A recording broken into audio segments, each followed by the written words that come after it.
It's actual filmmakers designing Check, the check, product. It's check. made to solve the problems of people on professional sets. I really love Condor Blue stuff. They always do a good job on their products. I'm spoiled now. There's no way I'd head out without this thing on me now. They're one of us. They're true filmmakers. Yeah. They make products designed for us. I want to say that I'm really impressed No, you know with what the I customer did? service I was like, by just sign Condor into my Blue. YouTube. I trust you. Run. Too much trust. Are amazing. That's the Midwest I for love you. them, and I can talk about them all day. I've used and Yeah, I was like, reviewed you know what, sign many in. camera cages in the past. This Condor Blue cage is easily the most solid cage that I have ever used. They're incredibly high quality, they're easy to rig up, there's a ton of different variations for things. They have the Good. most robust and realistic Is this your first designs. time? And Condor Blue I'm really made nervous. this I'm for always the nervous. professionals, and it showed. They also But we're allow from you the to Midwest, trade so in we're gonna vibe. competitor cages, which is Well, you from freaking the South, wild. so. If you guys Yeah. need any accessories But I got a for little your Southern in me, Komodo so- or Komodo X, or really any camera, You know? buy Condor Blue stuff. Hello and welcome to NAB 2024 at the Condor Blue booth. I am David Altizer. I'm joined with Brittney Butler. Hi. First time we've met in person. Yes. Thanks for being here. Of course. Thank you. This is my first NAB. This is awesome. Congrats. So yeah, it's only been like 2 hours. I know. What do you think so far? It's so much. Isn't it But I cool? love it because, like, it's like people that you meet that you've never really met. Like, Instagram usually makes you feel like you met people in person until you actually meet them in person. You're like, oh, this is actually our first time meeting.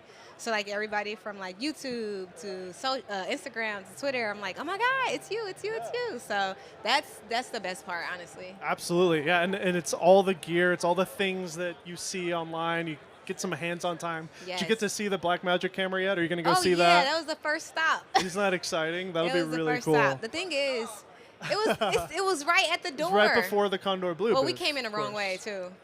We came in through the other For other sure. one. But I started off with Blackmagic. Like, that's kind of what like skyrocketed my career. Oh, amazing. From like just a filmmaker to like becoming a DP. I had got the Blackmagic 6K, and then after that, it was just like Oh, it that's a great changed the camera, game yeah. on like how I was getting clients, how I shot. So Yeah. it was like a really nice entry level camera. So I'm actually excited Wow, yeah. because that was the thing that everybody wanted, was a form factor, and so it's like, are we Yep. going back to the roots? And it's cheap for what it is, Yes, too. I but mean, it's Blackmagic's- amazing.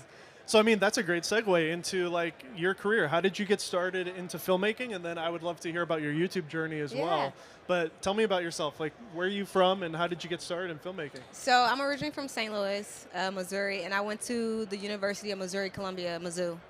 And it's funny because I went to school for computer science and information technology. So I was more into tech first. And I got kicked out of the College of Engineering because it was a thing where, like, I hated coding, and I really did it because my dad was like, you need to get a job that's going to, like, get you financially stable. And I was like, well, I only like computers, so we're going to go heavy. And then Java kicked me in the butt. And so I had to switch my major.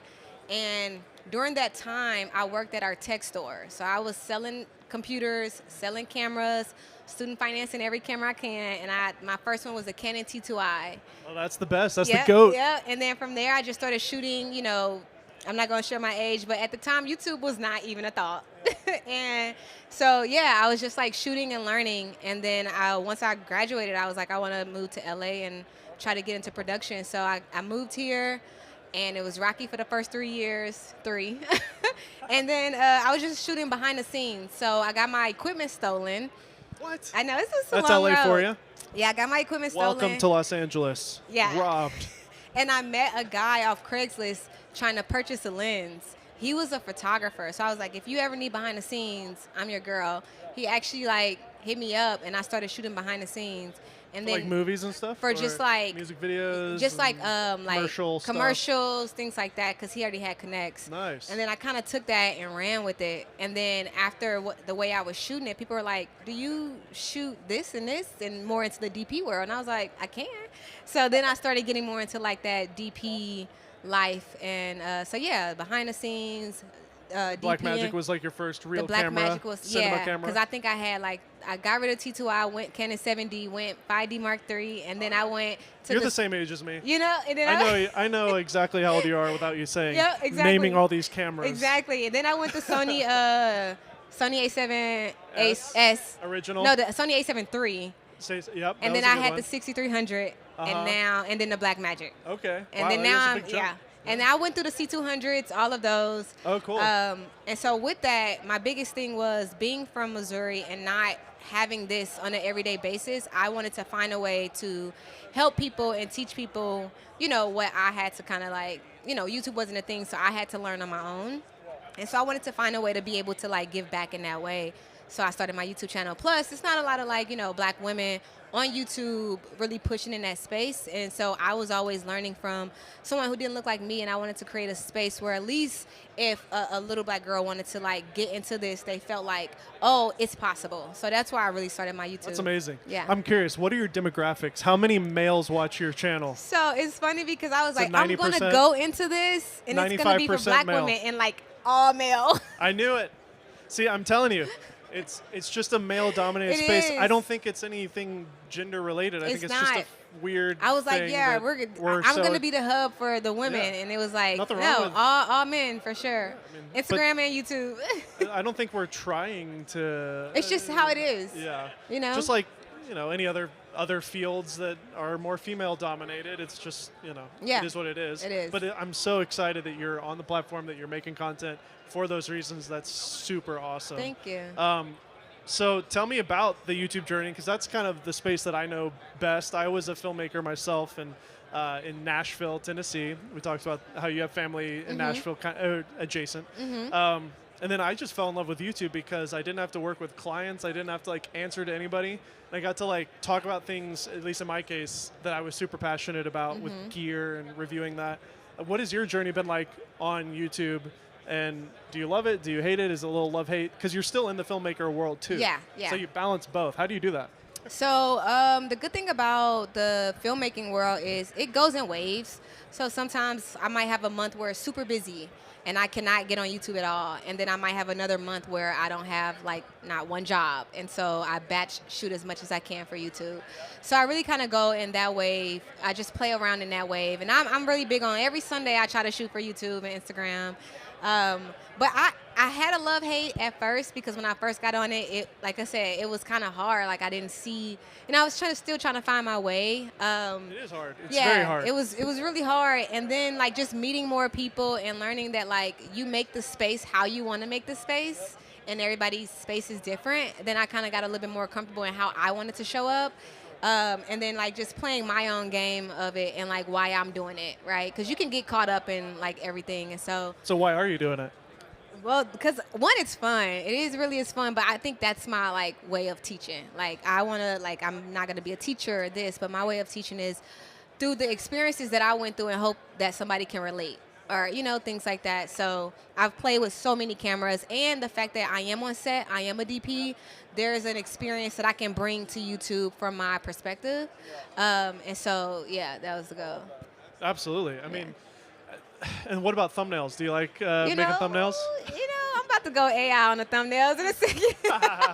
No, they're kind of fun, though. I'm always trying to remind myself to, like, shoot a photo for, like, the thumbnails. Right. But they're kind of fun, though. But I'm definitely might be going AI with the thumbnails in a second. Yeah, I like thumbnails. I like making thumbnails. I'm not as great as y'all, though, on the thumbnails. The generative fill has become so useful in Photoshop now for thumbnails. But it is such a different, like, thought process as a filmmaker. Like, you're really never in Photoshop, so, it's its own thing. But I started off as a photographer, too, so. Okay. I did it all. So, yeah, and an editor. With the T2i. Yeah, T2i, look. It was, that's a crop sensor, but it was the good. The T2i was good for both. There's a 7D okay? sensor in it. Yeah, It T2i really held its own. So what do you edit in? I'm just curious. So I have Premiere right now, and I know I get so much. Premiere's great. Yeah, I get so much slack. Get on DaVinci. Everybody's switching over. Blackmagic keeps making it more and more tempting. Yeah, I play with it, and I think it's always good to know. Final Cut, so okay. I'm the odd one out over here. But I started off in Final Cut 7, so Premiere was just the closest look-wise and as far as the user interface. Yeah. That like it was an easier transition. And again, our age, it was just like you're definitely my age, because I remember when Final Cut 10 came out, it was such a everybody was so mad. Everybody left. They went to Premiere, so that's kind of how I moved to Premiere. But I think everybody should learn as many as they can. Especially if you're like an editor and you edit your own content. And just figure out which one works best for you. And like doing social media content and stuff, it's just faster for me to just go into Premiere and do what I need.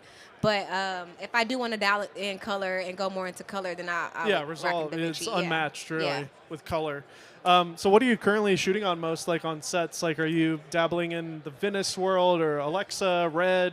So when I'm DPing, Ari, I love a good mini. Yeah. And then I've only used the Venice about one time, but I've been mini all the way, and I've used LF probably like once or twice. Cool. My personal camera is the FX3 at the moment. Okay. I had the 6K and then it broke when I was in Africa. So then I those things do break. Where'd you go in Africa? I went to Cape Town. Okay, I was shooting behind the scenes for the Women King. Oh, wow. And I had both cameras, FX3 for night, Blackmagic for day, and then that one broke because the humidity got into it. Yep.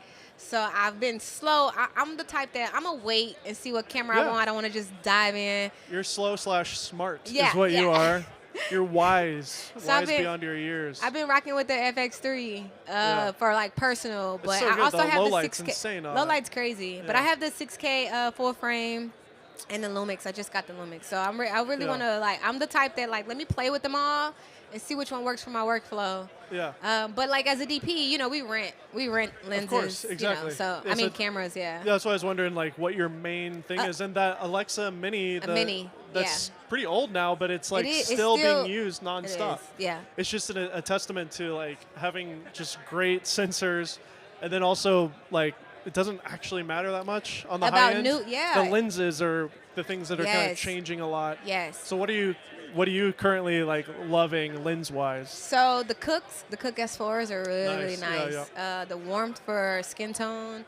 But I've actually been into the signature primes as well. I've been liking kind of how they look. And then I'm a vintage girl, so I do some Kawas. I have Canon FDs that I've converted. What do you think of Dune 2? Did you see that movie? I haven't seen it yet, no. They shot a couple of scenes on the Helios 442, the $50 lens or whatever. I have that too. It's got such interesting characteristics, and it was insane to see on a giant IMAX screen a shot that I knew was shot on a $50 lens. Yes. Whatever. Yeah, I have that one at home. I have the Canon FDs, and like I said, I love signature plot primes for the clinicals. Yeah. But I like to play with them, and I like to learn characteristics. You mess around? I have not used anamorphic yet, and I want to. Lenses are fantastic. I know. I really They're want in LA. to, and I really want to get the Blackmagic. I feel like that's the easiest way to to use the anamorphics. Absolutely, yeah. Good so place to mess that's around what I with want to. That's next. For sure. But I want to make sure I have a project that makes sense for it.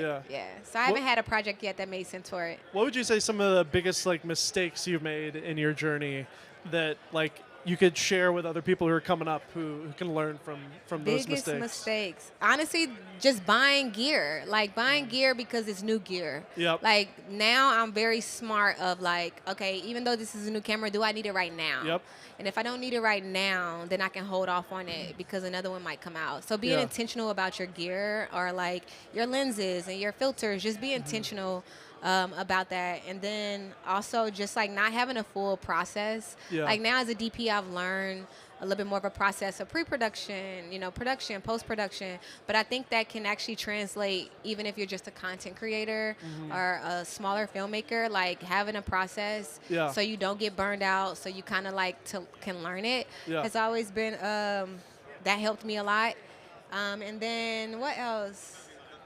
I just feel like we're all going to go through those. We kind of have to fail so we can learn. Yeah, oh yeah. So, of course, failure's good. It's a learning lesson. Yeah, so. It takes time. Always back up. That's been, I ain't gonna hold you, that's been a mistake.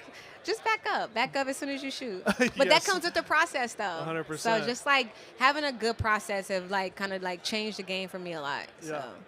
What are some things moving forward that you're really excited about in your career, and then even just the industry in general? Is there any tech that you're really excited about that you see a future in or anything like that? So on the DP side, I'm thinking of getting into a union as a cam op. That would be the ultimate goal, is to get into a union as a cam op.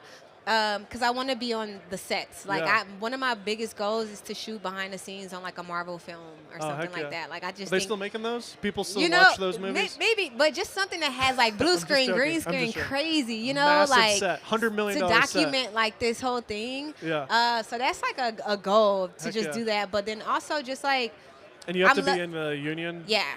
And you're not yet? Not yet. Okay. But I'm like also loving the people that I'm meeting. Like Yeah. as I get more into like the YouTube world, everyone's so nice and like honestly they're really here to like help and teach. And so yeah, just for my platform to get to a place where I can help people, I can go and like speak to people. Like I always want to give back. So like I love that. being able to go back, like I was working with this company, this nonprofit where we taught kids how to edit.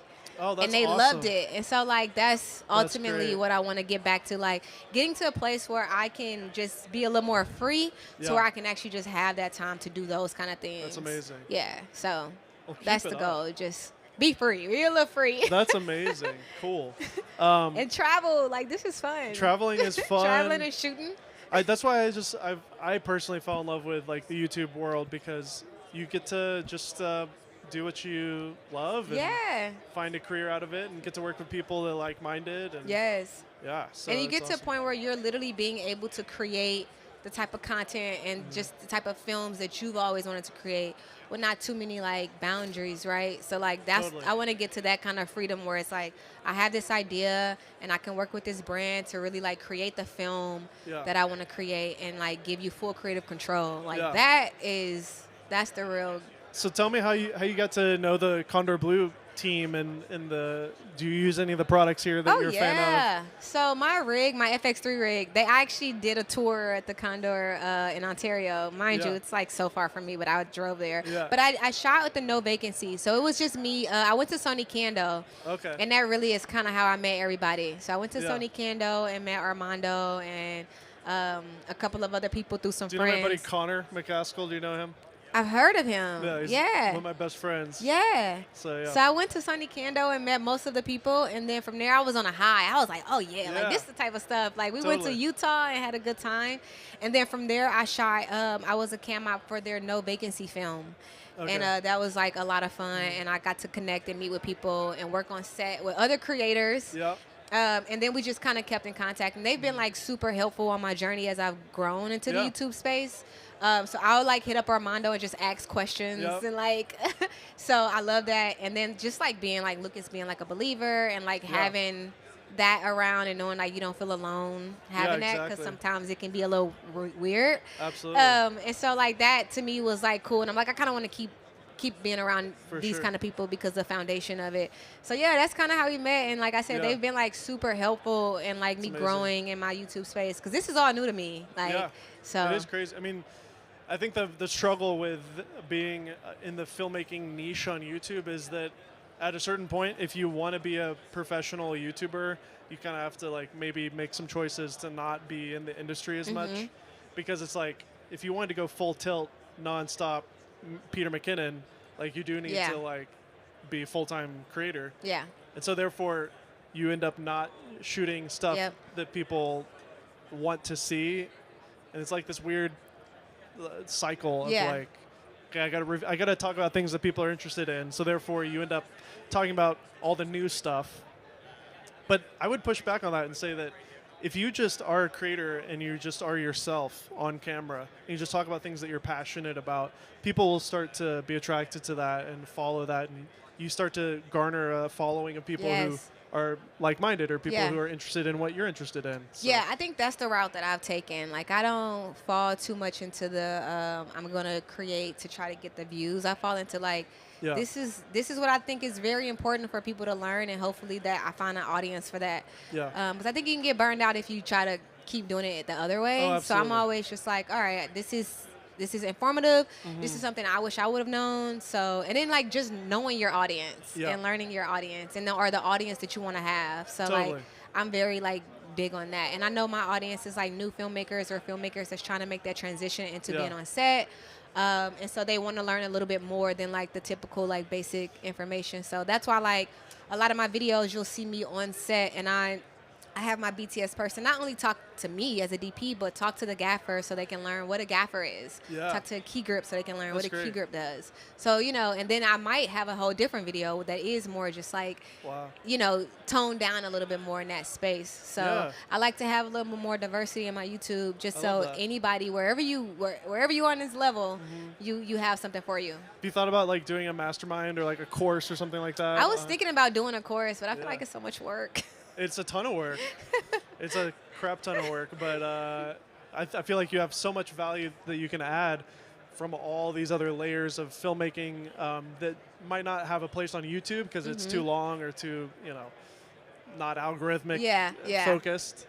So I don't know. Maybe if you're watching this right now and you're interested, let Brittney know that you'd be into that. But I try to find a way to like find a balance. So even though I'm talking about like DP stuff that may be up here, I'm still bringing it down to a level to where anybody can understand. So like one of my videos was about like, you know, learning composition, and that's helping create art. Because like a lot of times we're just shooting and we forgot like there's, you know, something to it. And like that's, you know, reminding yourself about like the composition and like what that all involves. And so even though that's like on a higher scale, this is something that you should know just creating content for Instagram. So I've been able to find a balance of like, even though it may be up here, like here's how you can still use this on an everyday basis when you're creating content.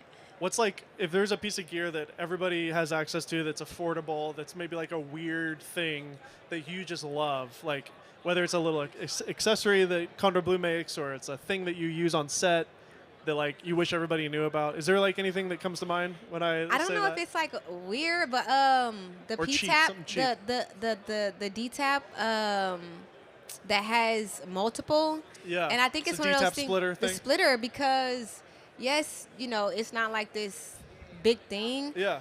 But when you have a monitor and then you have your V mount and you just have all these things that just need to be plugged in, like that comes in clutch. Oh, absolutely. I don't want to have batteries that's going to die and everything. If I have batteries in my monitor, I have batteries in my Sony, I have to worry about batteries all day. That's true. But if I have the splitter, and I love their splitter. If I have the, I actually have it. If I have their splitter, I can just connect the monitor as well as the Sony with a dummy battery, and it's all being able to be charged. And for the whole 8 hours, I'm not worrying about batteries. Absolutely. I also like their like little quick releases that they have that you can literally just screw on anywhere, and it's so easy to like take something off or put it on. So those small mechanisms, to me, it's amazing. Those are.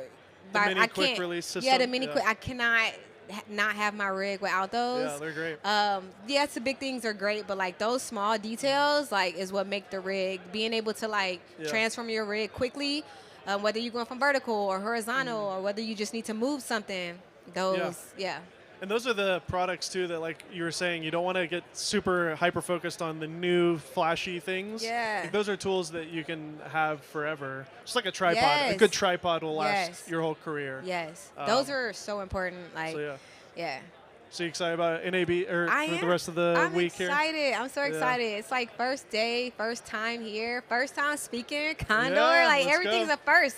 I love it. Well, I'm excited to get to know you more and to see you around. Where can people follow all your work and follow your stuff? So my Instagram, YouTube, Brittney Janae. And then my Twitter is Janae Brittney. Somebody took Brittney Janae, unfortunately. I love it. Facebook, Brittney Janae. Everything's Brittney Janae, honestly. Yeah, I tried to make it simple. I love it. Follow Brittney.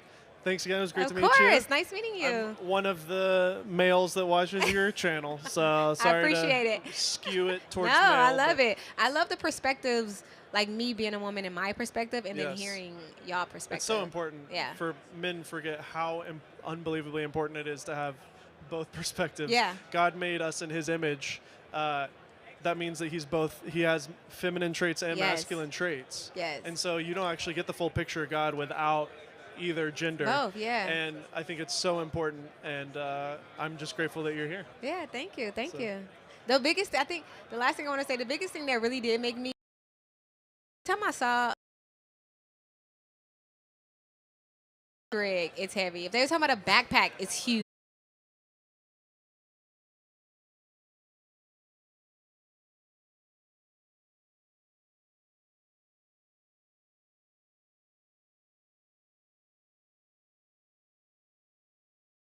be on the Condor Yes. Blue booth in the stage, and we'll be seeing you around. Thank you. We're Thank gonna you. go follow Brittney. Yes. That was Perfect. good.